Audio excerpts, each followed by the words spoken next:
औज़ुबिल्लाहि मिनश्शैतानिर्रजीम बिस्मिल्लाहिर्रहमानिर्रहीम अला इन्ना औलिया अल्लाहि ला खौफुन अलैहिम वला हुम यहज़नून। नहमदुहु व नुसल्ली व नुसल्लिमु अला रसूलिहिल करीम अम्मा बाद। मोहतरम नाज़रीन किराम, अस्सलामु अलैकुम रहमतुल्लाहि व बरकातुहू। तज़किरा क़ुद्दूसिया वीडियो सीरीज़ के तहत जो ये हज़रत शाह अबू सईद गंगोही रहमतुल्लाह अलैह का सवान उम्री का दौर चल रहा है, इसके अंदर गुज़िश्ता वीडियो में हमने हज़रत शाह अबू सईद रहमतुल्लाह अलैह के हवाले से उनके खिलाफत का वाक़या शुरू कर दिया था, जिसके आधे दौर के अंदर हमें वीडियो को मुकम्मल करना पड़ा था क्योंकि वक्त जो है वो उसमें मुकम्मल हो गया था। आज वहीं उसी के आगे का हम इंशाअल्लाह ताला आगे गुफ्तगू शुरू कर रहे हैं। उसके अंदर अब तक जो हुआ है उसके कुछ हाइलाइट्स मैं आपके सामने रख देता हूँ। एक चीज़ तो ये बयान हुई थी कि किस तरीके से हज़रत क़ुत्ब आलम शेख अब्दुल कुद्दूस गंगोही रहमतुल्लाह अलैह की रूहानी मदद के तहत हज़रत शाह अबू सईद रहमतुल्लाह अलैह बल्ख शरीफ जो है वो तशरीफ़ फरमा हो। वहाँ जाकर हज़रत शेख निज़ामुद्दीन बल्खी रहमतुल्लाह अलैह से अपनी हिदायत और तरबियत का मामलात आपने शुरू कर दिए। हज़रत शेख निज़ामुद्दीन बल्खी रहमतुल्लाह अलैह ने अलग अलग तरीके से आपके टेस्ट लेने अब शुरू कर दिए थे। पहला टेस्ट जो है वो एक खादिमा के थ्रू आपने लिया कि जब आप वहाँ से सफाई कर रहे थे तो उस खादिमा ने आकर वहाँ पर गोबर फेंक दिया, गंदगी फैला दी, और फिर आपके साथ इस तरीके से अलग अलग वाक़यात के तहत जो है 3 मरतबा आपने इसी तरह करवाया और अलग अलग आपको परखा। उस टेस्ट में आप पास हुए। फिर दूसरे टेस्ट की तरफ रुजू हुए कि आपको शिकारी कुत्तों के साथ जो है वो खिंचवा दिया गया। जब ये दूसरा टेस्ट हुआ तो इसके पास होने में आपके साथ अब सिर्फ़ हज़रत शेख निज़ामुद्दीन बल्खी रहमतुल्लाह अलैह की हिमायत हासिल नहीं हुई, आपको अल्लाह रब्बुल इज़्ज़त की जानिब से आपके ऊपर नूर की बौछार भी की गई, जिसके तहत आपको अल्लाह रब्बुल इज़्ज़त ने भी जो है वो खास के डिज़िग्नेशन से नवाजा। जब ये वाक़या पेश आ गया तो आप अपने पीर व मुर्शिद हज़रत शेख निज़ामुद्दीन बल्खी रहमतुल्लाह अलैह के पास हाज़िर हुए और आपको पूरा वाक़या बयान किया कि मेरे साथ ये मामलात हुए। तो उस पर अब हम यहाँ से शुरू कर रहे हैं कि हज़रत शेख निज़ामुद्दीन बल्खी रहमतुल्लाह अलैह ने क्या कहा। हज़रत शेख निज़ामुद्दीन बल्खी रहमतुल्लाह अलैह ने उस पर कहा कि अबू सईद, आज तुम एक मरहले में पास हो गए हो, यानी कि आज तुम्हारे ऊपर अल्लाह का नूर नाजिल हुआ, और वो नूर कुछ इस शक्ल में नाजिल हुआ है कि तुमने आज विलायत मोहम्मदी के अंदर कदम रख लिया है। यानी कि आज से तुम्हारी जो है वो ये राह शुरू हो रही है। एक सफ़र है आसानी के लिए, ताकि हर आदमी को समझ में आ जाए, इसलिए मैं एक एग्ज़ाम्पल देता हूँ। एक सफ़र है, एक मंजिल तक हमें ले जाएगा। वो मंजिल है विलायत मोहम्मदिया, यानी कि एक विलायत के दर्जे पर फायज़ होना। उस रास्ते पर जाने के लिए हमने कदम रख लिया, यानी कि अब हमारा सफ़र शुरू हो गया है। ये हज़रत शेख निज़ामुद्दीन बल्खी रहमतुल्लाह अलैह ने जो हज़रत शेख अबू सईद साहब रहमतुल्लाह अलैह को फ़रमाए उसका मफ़हूम है, यानी कि उसका एक समरी है। तो उसके साथ साथ दूसरी हिदायत भी फ़रमा दी।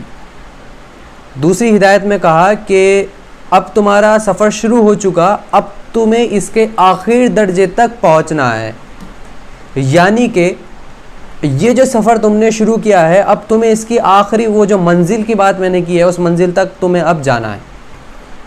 अब वो मंजिल तक किस तरीके से जाया जाएगा, क्या क्या उस पर मामलात आपको इख्तियार में लेने पड़ेंगे, क्या क्या चीज़ें आपके सामने आएंगी, अब वो जो है अब आप लोग आगे इस वीडियो में इंशाअल्लाह ताला देखें। जब हज़रत शाह अबू सईद रहमतुल्लाह अलैह इस मरहले से फ़ारिग हो गए तो फिर हज़रत शेख निज़ामुद्दीन बल्खी रहमतुल्लाह अलैह आपके पीर व मुर्शिद ने आपको कुछ मुजाहिदात करने का हुक्म फरमाया, और ख़ुसूसी तौर पर शगले सहपाया को करने के लिए ख़ुसूसी तौर पर आपने हुक्म दिया। शगले सहपाया जो है वो एक तरीक़े का ज़िक्र है जो इस सूफ़ीज़म का एक बहुत हार्ड और बहुत स्ट्रॉन्ग ज़िक्र माना जाता है। और इस पर ही मैं एक लफ्ज़ और एक स्टेटमेंट और दे दूं कि सिलसिला साबरिया के अंदर, सिलसिला चिश्तिया साबरिया के अंदर इसका बहुत ज़ोर रहा है। मतलब इसको एक तरीके से एक कसौटी पे के बेसिस पे भी, एक एग्ज़ामिनेशन पॉइंट पर भी इसको प्रैक्टिस में लाया गया है। मतलब एक पीर ने ज़िक्र शगले सहपाया के तहत जो है अपने मुरीद को परखा भी है। तो ये मतलब एक बहुत फेमस ज़िक्र रहा है सूफ़ीज़म का। खैर, तो जब आपको ये हुक्म फरमा दिया तो आप जो है उसके अंदर मशगूल हो गए, आप ज़िक्र सहपाया करने लगे और दिगर अलग अलग जो मुजाहिदात थे आप उसके अंदर जो है वो बिज़ी हो गए। काफ़ी वक्त इसके अंदर गुज़र गया, लेकिन जिस रास्ते पर वो उतरे थे उस पर अब आगे बढ़ने का उन्हें रास्ता नज़र नहीं आ रहा था। ये समझ लीजिए कि उस रास्ते के बीच में एक बैरियर आ गया, एक दरवाज़ा आ गया। उस दरवाज़े को खोलने की चाबी अब उन्हें नहीं मिल रही थी। तो अब उसकी तलाश में वो बड़े परेशान कि अब इसको किस तरीके से जो है वो हल किया जाए, इस प्रॉब्लम का क्या सॉल्यूशन हो। इसी कश्मकश में वो अपने पीर मुर्शिद हज़रत शेख निज़ामुद्दीन बल्खी रहमतुल्लाह अलैह के पास गए। वहाँ जाके उनसे अर्ज़ किया। उन्होंने ये कहा कि भाई अबू सईद, अब जब इतना तुम मुजाहिदात कर चुके, शगले सहपाया कर चुके, इतने हार्ड तुमने मुजाहिदात किए, फिर भी कोई हल ना निकला, फिर भी इस दरवाज़े की तुम्हें चाबी ना मिल रही है, तो अब एक काम करो, अब इस फेज़ से दूसरा फेज़ इख्तियार कर लो। एक फेज़ ये चल रहा है कि जिसके अंदर मुजाहिदात हैं, हार्डशिप है, स्ट्रॉन्गनेस है, मतलब कठिन परिश्रम, हिंदी का लोकल वर्ड अगर हम इस्तेमाल करें वो उनका है। दूसरा फेज़ इसका क्या है? दूसरा फेज़ है इसका आराम से टेंशन फ्री रहा जाए, रेस्ट किया जाए, कोई काम न किया जाए, खूब खाया पिया जाए। तो उन्होंने कहा कि अब इस रास्ते से हल नहीं निकल रहा तो अब इस रास्ते पर चल के देखो, यानी कि अपना रूटीन चेंज कर दो। अब तुम आराम करो, आराम तलबी में रहो और क्या कहते हैं, खाओ पियो खूब, अभी ऐश करो। तो इस तरीके के जो आपने कह दिया, तो हज़रत शेख अबू सईद रहमतुल्लाह अलैह ने वही किया जो पीर का हुक्म हुआ। आप जो है इसी उसमें हालात में रहने लगे, आराम से आप रेस्ट भी करते, आप खाते पीते भी। जब ये मामला चल रहे थे तो तभी ये हुआ कि एक रात आप सो रहे थे और आपको अचानक से एक बहुत सुरीली आवाज़ आपको सुनाई दी, यानी कि कोई इंसान, कोई शख्स जो है कोई कुछ गा रहा है और बड़ी स्वीट जिसको कहते हैं साउंड उसकी आ रही। तो जब ये आपको सुनाई दिया आप एकदम से ख्वाब से बेदार हुए, आप उठे और आपको वो आवाज़ आती रही। तो आपने जो है फ़ौरन उस आवाज़ की तरफ मुतवज्जो की। जब वो आवाज़, वो जो गा रहा था, वो जब आपके कानों में सही तरीके से पड़ा और सही तरीके से आपने उसको सुना और समझा, तो उसके अल्फाज के ऊपर आपको वज्द की कैफियत तारी हो गई। आप मतलब बेखुदी में चले गए। अब बेखुदी किसको कहते हैं? बेखुदी कहते हैं जब खुद की होश ना रहे, जब आप खुद की होश से मेंटली तौर पर आप प्रेजेंट ना रहें, तो वो कहलाती है बेखुदी। आप बेखुदी में चले गए। जब बेखुदी में गए तो वो इंसान भी गायब हो गया, वो आवाज़ भी गायब हो गई और आपका कनेक्शन जुड़ गया अल्लाह रब्बुल इज़्ज़त की तरफ। यानी अल्लाह रब्बुल इज़्ज़त जो है वो अपने बंदे को जब मुतवज्जो करना चाहता है खुद से, तो इस तरीके का वो प्रैक्टिस में लाता है। अब ये मामलात एक साहिब विलायत की तरफ चलते हैं। मतलब एक, अगर हम आम इंसान पर ये लॉजिकली रख कर देखें तो एक आम इंसान के साथ शायद ऐसे मामलात ना हो, लेकिन अगर एक साहिब विलायत दूसरी तरफ एक साहिब वली हो तो वो उसके साथ इस तरह के मामलात भी हमें इन किताबों में देखने को मिलते हैं।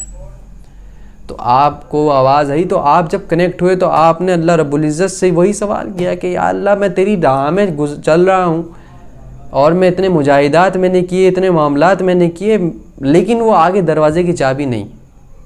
तो जवाब आपको ये आता है और किताब में लिखा है लफ्ज़ बराह रास्त। बराह रास्त आपको ये जवाब आया। बराह रास्त का मीनिंग ये है कि डायरेक्ट, बिना किसी मीडियम के। मैं आपसे बात कर रहा हूँ तो हमारे बीच एक मीडियम है। वो मीडियम, ये माइक भी हो सकता है, ये कैमरा भी हो सकता है, ये यूट्यूब भी हो सकता है, वीडियो भी हो सकती है, कुछ ना कुछ मीडियम है। अगर आप मेरे सामने आ जाएं, मेरे फेस टू फेस हों और तब मैं आपसे बात करूं, तो हमारे बीच कोई मीडियम नहीं, डायरेक्ट हमारी बात हो रही है।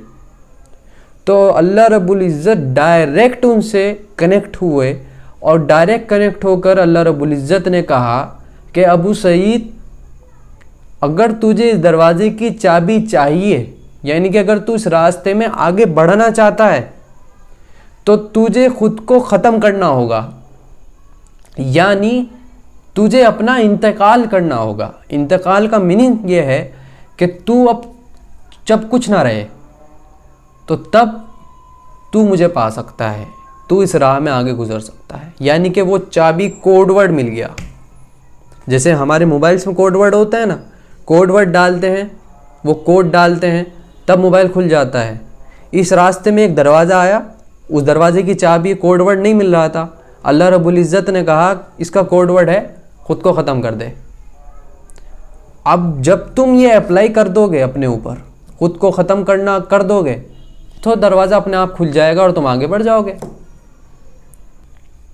इसके बाद आप आगे के मामलात में आपने फ़ौरन ये इरादा कर उठ गए कि अब मैं शगले सहपाया इस कदर, इस शिद्दत से करूँगा कि ख़ुद को ख़त्म कर दूँगा। वो जो कोड वर्ड आपको मिला ख़त्म करने का, यानी कि अब भी आप ये देखिए कि शरीयत का दामन नहीं छोड़ा है। अगर किसी को अल्लाह रब्बुल इज़्ज़त, हमें एक आम इंसान अगर हम बात कर रहे हैं, अगर अल्लाह रब्बुल इज़्ज़त हमें ख़ुद ये कह दे कि ख़ुद को ख़त्म कर दो और मुझे पालोगे, तो क्या करेंगे? हमारा सबसे पहला क्या होगा रास्ता? जाके ख़ुद को या तो चाकू मार लेंगे, जहर खा लेंगे, सुसाइड कर लेंगे। इन शॉर्ट भाई इसका सीधा सीधा मीनिंग ये तो निकलता है, अल्लाह रब्बुल इज़्ज़त ने ख़ुद कह दिया कि ख़ुद को ख़त्म कर दो मुझे पालोगे। और अल्लाह रब्बुल इज़्ज़त को अगर सच्चा पाने की चाह हमारे अंदर होगी तो सीधा सबसे पहला दिमाग क्या जाएगा? भाई ख़ुद को ख़त्म करना है तो जहर खा लो, ख़त्म हो जाओगे, इंतकाल कर जाओगे और अल्लाह को पा जाओगे। नहीं, दूसरी शरीयत भी है। सुसाइड के ख़िलाफ़ जितनी सख्ती इस्लाम के अंदर दी गई है वो भी साथ साथ चल रही है। शरीयत का दामन नहीं छोड़ा है। ख़ुद को ख़त्म करने का असल मकसद दिया है कि ख़त्म अल्लाह की राह में किस तरीके से हुआ जाता है। इन वलियों का नक्शे पा होता ही इसीलिए है कि ये छोटी छोटी चीज़ों को, इन छोटे छोटे पॉइंट्स को ये समझा दें आम इंसान की ज़िंदगी के अंदर। तो आपने क्या रास्ता इख्तियार किया? रास्ता ये इख्तियार किया कि जो शगले सहपाया आपको आपने पीर ने हिदायत दी थी और हुक्म दिया था कि उसको इख्तियार करो, तो आप उसमें मशगूल हो गए। अब उसको करने का तरीका डबल कर दिया। डबल क्या मैं कहता हूँ, हुदूद पार कर दिए उसको करने के लिए। हुदूद कैसे पार किए? अब शगले सहपाया किस तरीके से है उसे थोड़ा सा समझ लीजिए, डिटेल में नहीं जाऊँगा। शगले सहपाया करने होता क्या है उसके अंदर सिर्फ इतना बता दे रहा हूँ। शगले सहपाया के अंदर ला इलाहा इल्लल्लाह सिर्फ इतना कहा जाता है और उसको बिना सांस तोड़े में जितना, मतलब इतनी प्रैक्टिकली, इतना फ्लो में कहा जाता है कि आवाज़ खाली हू सुनाई दे। अब ये तो करने का तरीका है एक प्रैक्टिकल इंसान और एक एक्सपीरियंस होल्डर जो इसको कसरत के साथ करता हो और एक साहिब विलायती होगा, जाहिर सी बात है, तो वो जो करता हो वही हमें देखने को मिल सकती है। बस लब्बो लुबाब ये है कि ला इलाहा इल्लल्लाह का विर्द इतना ज़बरदस्त तरीके से और इतना फ्लो और कॉन्सिस्टेंसी के साथ किया जाता है कि वो हू की आवाज़ उसके अंदर सुनाई देनी शुरू हो जाए। तो आपने कहा कि ये शगले सहपाया मैं करता रहूँगा, तब तक करता रहूँगा जब तक सांस ना छूट जाए। मतलब कि ये है कि एक सांस के अंदर ही सुबह तक करता रहूँ, यानी कि सारी रात इसी में निकाल दूँगा। जाहिर सी बात है कि अगर हम कोई चीज़ फ़्लो में कहे जा रहे हैं और एक सांस, अगर मैं समझता हूँ कि एक पूरी रात की तो बहुत दूर की बात है, आम इंसान अगर 10-15 मिनट भी रोक कर और कुछ बोल कर इतना कर ले तो मैं समझता हूँ आधा तो वैसे ही मर जाएगा। तो उन्होंने क्या किया, उन्होंने पुख्ता इरादा किया और ये शुरू कर दिया पूरे जोश और खरोश के साथ। अभी आधा पहर ही गुजरा था रात का, आधा पहर गुजरते ही उसकी शिद्दत आप बेखुदी में दोबारा चले गए और आपके साथ हुआ कुछ इस तरीके से कि आपका सांस उस बेखुदी में जाकर छूट गया। बेखुदी होती क्या है, अपने ऊपर कंट्रोल नहीं रहता। अल्लाह रब्बुल इज़्ज़त की तरफ जब रुजू हो जाता है इंसान तो उस पर उसके खुद के माइंड पर, उसके खुद की बॉडी पर कंट्रोल नहीं रहता। उस बेखुदी के आलम में जाके सांस छूट गया। अब जो सांस छूटा है उसके झटके से आपका जिस्म फट गया और आपका खून, आपका पेट जो है पूरा खून में तरबतर हो गया, यानी खून से भर गया। जब ये हुआ तो फ़ौरन, क्योंकि आप बेखुदी में जा चुके थे, अल्लाह रब्बुल इज़्ज़त से आप रुजू हो चुके थे। अब टाइमिंग देखिए कि अल्लाह रब्बुल इज़्ज़त को भी पता है कि इसके साथ क्या मामलात होने वाले हैं, तो वो अपने से किस वक्त में जोड़ लेता है। तो हज़रत शाह अबू सईद रहमतुल्लाह अलैह ने फ़ौरन फरमाया कि या अल्लाह, मैंने तेरे लिए अपने को कुर्बान कर दिया। अगर ये पेट का फटना और इस खून का निकलना तेरी राह के लिए और तेरे लिए वो कोड वर्ड साबित होता है तो मुझे कबूल है। जब ये नीयत अल्लाह रब्बुल इज़्ज़त ने देख ली, क्योंकि सारा दारोमदार तो नीयत पर होता है इंसान की, कितने ही अपने को चाकू मारते रहो और नीयत अल्लाह रब्बुल इज़्ज़त की रज़ा ना हो तो उसका कोई फ़ायदा नहीं। तो जानबूझकर नहीं किया, हालात में हो गया इनडायरेक्टली, और रज़ा अल्लाह की तरफ रही तो अल्लाह रब्बुल इज़्ज़त ने भी कह दिया कि जा, मैं तुझे ठीक कर दूँगा। और ये साथ साथ सिर्फ कहा नहीं, कहा कि हमने तुम्हारा खून कबूल किया, तुम्हारे इस सेक्रीफाइस को कबूल किया, और साथ साथ अपना मुंह खोलो, तुम्हें मैं दवा दूँगा। और आपने अपना मुंह खोला और किताब इक़्तिबासुल अनवार में आता है कि फ़ौरन जो है एक गैब से हाथ आया और उस हाथ ने उनके मुंह में दवाई भी डाली। आपने ये पूरा वाक़या अपने पीर मुर्शिद हज़रत शेख निज़ामुद्दीन बल्खी रहमतुल्लाह अलैह को फ़रमाया। आपने फिर से मुबारकबाद दी और कहा कि अब तुम उस रास्ते में, इस मरहले में आगे की तरफ गुज़र गए हो। तुम्हें अल्लाह रब्बुल इज़्ज़त की तरफ से जो इस विलायत मोहम्मदी में फ़ैज़ हासिल होना था वो तुमने पा लिया, यानी कि अब एक लेवल जो है वो इस रास्ते का कंप्लीट हो चुका। अब दूसरा लेवल का इरशाद फरमाया और उसमें आगे बढ़ने की हिदायत फरमाई। कहा कि ये जो तुम्हें निस्बत इलाहिया की ज़रूरत थी वो तो तुम्हें हासिल हो गई है, अब निस्बत मोहम्मदिया की ज़रूरत है, यानी कि अब जो फ़ैज़ नबवी होता है अब वो तुम्हें तलाश करना होगा, अब वो तुम्हें हासिल करना होगा। हज़रत शेख निज़ामुद्दीन बल्खी रहमतुल्लाह अलैह की इस हिदायत के साथ अब जो एक इस वाक़े के अंदर एक बाब अब शुरू हो जाता है, जो बाब है फ़ैज़ नबवी हासिल करना।